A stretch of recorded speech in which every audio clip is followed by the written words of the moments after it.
जब सोसाइटीमा कुनै पनि चिजको कन्डिसन के छ तर के हुनुपर्छ भनेर हेर्दा यदि त्यहाँ ग्याप देखियो भने त्यहाँ आवश्यकता पर्छ यथास्थितिमा परिवर्तन, a change in the status को, जसको लागि आवश्यक पर्छ कुनै पनि आइडियोलोजीले ड्राइभ गरेको एउटा मुभमेन्ट। महिलाको हकमा पनि यही थियो। एन्शियन्ट, मेडिएभल अथवा मोडर्न कुनै पनि कालखण्डमा महिलाको स्थिति समाजमा कस्तो छ तर कस्तो हुनुपर्छ भनेर हेर्दा ठुलो ग्याप देखियो। अनि समानताको आइडियोलोजी सहित जन्मियो एउटा मुभमेन्ट जसलाई हामी आजको दिनमा भन्छौँ फेमिनिजम। कुनै पनि समाजमा यदि महिलाको एक्सपिरियन्सलाई शब्दमा व्याख्या गर्न थालियो भने यस्तै शब्दहरू हाम्रो अगाडि आउँछन्। Discrimination, exploitation, suppression, oppression, subordination. यस्तो हुनुको मूल कारण थियो पुराना विचारधारा जसले भन्छ महिलाहरू बाइ नेचर नै विक र इरेसनल हुन्छ, कमजोर र विवेकहीन हुन्छ। त्यसैले उनीहरूलाई सधैँ प्रोटेक्सन र गाइडेन्स चाहिन्छ। कसको? बुवाको, श्रीमानको र छोराको। फर इक्जाम्पल एरिस्टोटल आफैले भन्थे मेल टु फिमेलको रिलेसन सुपेरियर र इन्फेरियर, शासक र शासितकै हो। त्यसै गरी दुनियाँको one of the oldest democracy अमेरिकाको फाउन्डिङ फादर थोमस जेफरसनले भन्छन् फिमेलको पोजिसन घरमा हो, नट इन पोलिटिक्स।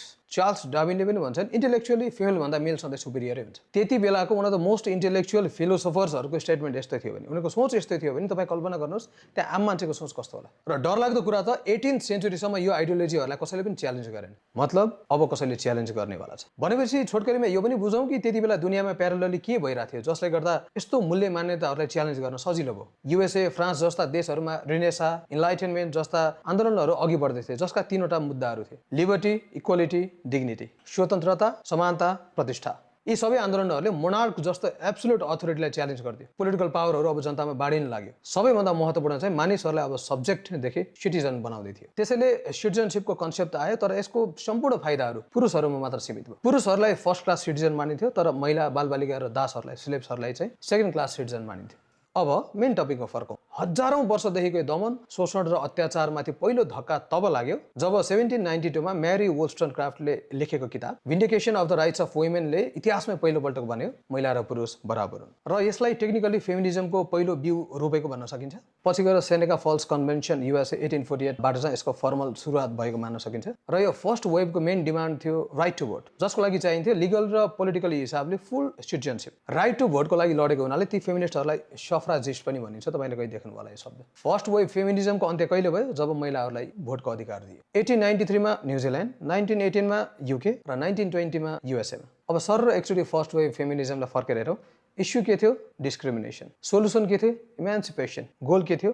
इक्वालिटी। अब कुरा गरौँ सेकेन्ड वेभ फेमिनिजमको। यो किन आवश्यक थियो भन्दाखेरि फर्स्ट वेभ फेमिनिजमले फिमेल्सहरूलाई लिगल र पोलिटिकल इक्वालिटी मात्र दियो तर सोशल, इकोनोमिक, एजुकेसनल इक्वालिटीहरू चाहिँ अझै पनि दिएन। फर इक्जाम्पल इम्प्लोइमेन्ट अपर्च्युनिटिजहरू खुल्यो तर सबै खाले अवसरहरू उनीहरूलाई खोलेन जसरी मेललाई खुल्थ्यो। फर इक्जाम्पल उनीहरूले कस्तो खालको पेसाहरू पाउँथ्यो भन्दाखेरि जुन चाहिँ पुरुषलाई लाग्थ्यो कि यो पेसा फिमेलहरूको नेचरको एक्सटेन्सन हो, जस्तै टिचर, जस्तै नर्स, तर इन्जिनियरिङ, बिजनेस, पोलिटिक्स जस्ता चिजहरूमा अझै पनि उनीहरूलाई अवसर थिएन। एजुकेसनल अपर्च्युनिटिजहरू खुल्यो तर अझै पनि उनीहरूले धेरै सब्जेक्टहरू छान्न पाउँथेन। र यो सेकेन्ड वेभलाई अगाडि बढाउन दुईवटा अप्रोचहरू हामीले देख्न सकिन्छ, एउटा लिबरल र अर्को रेडिकल। र लिबरल अप्रोचलाई त्यस्तो दमदार किन मानिँदैन भन्दाखेरि यो चाहिँ फर्स्ट वेभ फेमिनिजमको यस्तो सानो एक्सटेन्सन मात्र हो भन्ने भएको थियो त्यति बेला होइन। लिगल र पोलिटिकल मात्र होइन कि हामीले सोसियल, इकोनोमिक र एजुकेसनल अपर्च्युनिटिजहरू पनि चाहिन्छ, त्यहाँ पनि हामीले फ्रिडम चाहिन्छ भन्ने कुरा भयो।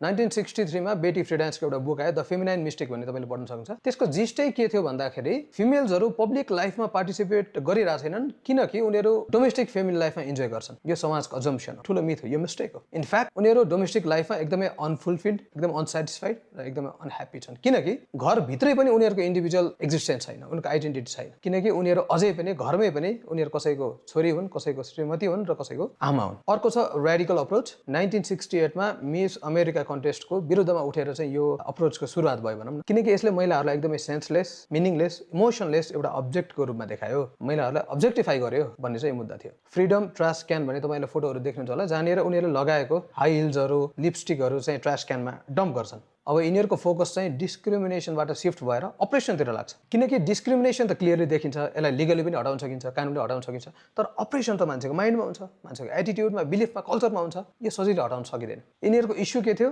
अपरेसन। गोल के थियो? लिबरेसन। र यसको सोल्युसन के थियो? अपरेसनको स्ट्रक्चर्सहरूलाई डिसमेन्टल गर्ने। र यसको लागि चाहिन्थ्यो नयाँ नयाँ टुल्सहरू, नयाँ थ्योरिजहरू, नयाँ कन्सेप्ट्सहरू। फर इक्जाम्पल तपाईँले प्याट्रिआर्की भन्ने सुन्नुभयो होला, अनि जेन्डर र सेक्सको डिफ्रेन्स हो, यस्तो खालको चिजहरू चाहिँ बल्ल फर्मली एकाडेमिक युजमा आउन थाल्यो बल्ल फर द फर्स्ट टाइम। अनि 1949 मा सिमोन डी बिभोरको एउटा बुक पढ्नु होला the second sex I know the most of the पिपलले पढ्नु होला त्यसपछि बल्ल सेक्सुअल पोलिटिक्सको डिस्कसन सुरुवात भयो र संसारभर स्टडी भयो कि संसारभरको महिलाहरूले के एक्सपिरियन्स चाहिँ कमनली सेयर गर्छन् भन्दाखेरि डोमिनेन्स र अप्रेसन र यही सेयर्ड एक्सपिरियन्सलाई रिफ्लेक्सनको रूपमा एउटा कन्सेप्टको सुरुवात भयो सिस्टरहुड जुन हामीले हाम्रो दिदीबहिनीहरूले पनि सिस्टरहुड भनेर पेजहरू सुरु गर्छन् त्यो चाहिँ यहीँबाट सुरु भएको र यहाँनिर एउटा इम्पोर्टेन्ट कुरा इन्ट्रोड्युस भएको देखिन्छ त्यो चाहिँ के भन्दाखेरि फर्स्ट वेभले के भन्थ्यो भन्दा महिला र पुरुष बराबर हो तर यहाँनिर आएर सेकेन्ड वेभले के भन्छ भन्दा होइन महिला र पुरुष त बराबर होइन केयरिङ लभिङ इमोसन्स नर्चरिङ यो कुराहरूमा हामी साँच्चीकै पुरुषभन्दा धेरै बेटर छौँ उनीहरू त इमोसनलेस हुन्छन् एग्रेसिभ हुन्छन् बरु यो पुरुषहरूको क्वालिटिजलाई मात्र हिरो बनाउने समाज चाहिँ बदल्नुपर्छ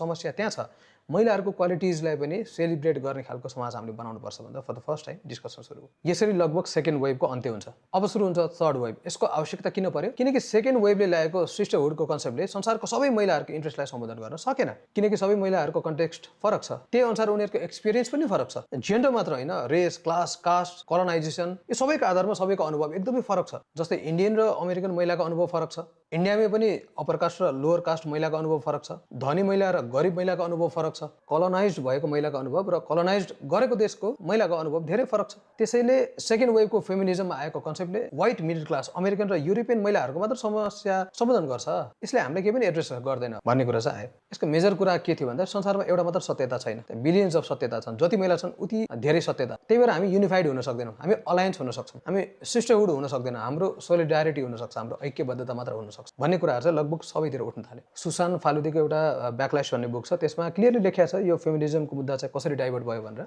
र for the first time in history एउटा कुराले चाहिँ ओपन डिस्कसन पायो त्यो एलजिबिटिआइक्यू भन्ने कुरा यो संसारमा महिला र पुरुष मात्र छैनन् भन्ने कुरा चाहिँ लगभग संसारमा पहिलोपटक सुरु हुन थाल्यो यो थियो फेमिनिजमको इतिहास तपाईँलाई अचम्म लाग्न सक्छ आज हाम्रो देशमा उठेका अथवा उठ्दै गरेका मुद्दाहरू इस्युहरू इन्टरनेसनल लेभलमा 100-200 वर्ष अगाडि उठेर पनि इस्टाब्लिस भइसक्यो र अन्तमा हामीले जसरी योगमायाको बारेमा पारिजातको बारेमा पढ्छौँ आज सबैलाई महान लाग्छ राम्रो लाग्छ तर इतिहासमा त्यति बेला उनीहरू पनि यसै गरी हेपिएका थिए जसरी आज तपाईँले सावित्री सुवेदी जस्तो रेडिकल फेमिनिस्टहरू होइन हेपिन्छन् चेपिन्छन् तर भविष्यमा यो फोटो यो अनुहार यो नाम फेरि सबैलाई सुन्दर लाग्नेवाला छ स्योर महिलाले अधिकार धेरै भयो त भन्छौँ तर आजभन्दा 50 वर्षपछि आउने हाम्रो पुस्ताले हाम्रो सन्ततिले हाम्रो अहिलेको नेपाली समाजलाई त्यस्तै देख्छन् जस्तो हामीले आजभन्दा 200 वर्ष पहिलाको समाजलाई देख्छौँ र अन्तमा नेपाली समाजका महिला अधिकार कर्मीहरूलाई म हृदयदेखि धन्यवाद दिन चाहन्छु किनकि तपाईँहरू जस्तै फ्रिडम फाइटर्सले पास्टमा धेरै अगाडि इतिहासमा लडेको हुनाले मेरो आमा मेरो दिदीबहिनी मेरो प्रेमिका होइन मेरो वरिपरिका साथीभाइहरू फिमेल्सहरू सबै आजको दिनमा केही हदसम्म इम्पावर्ड छन् किनकि तपाईँहरू जस्तो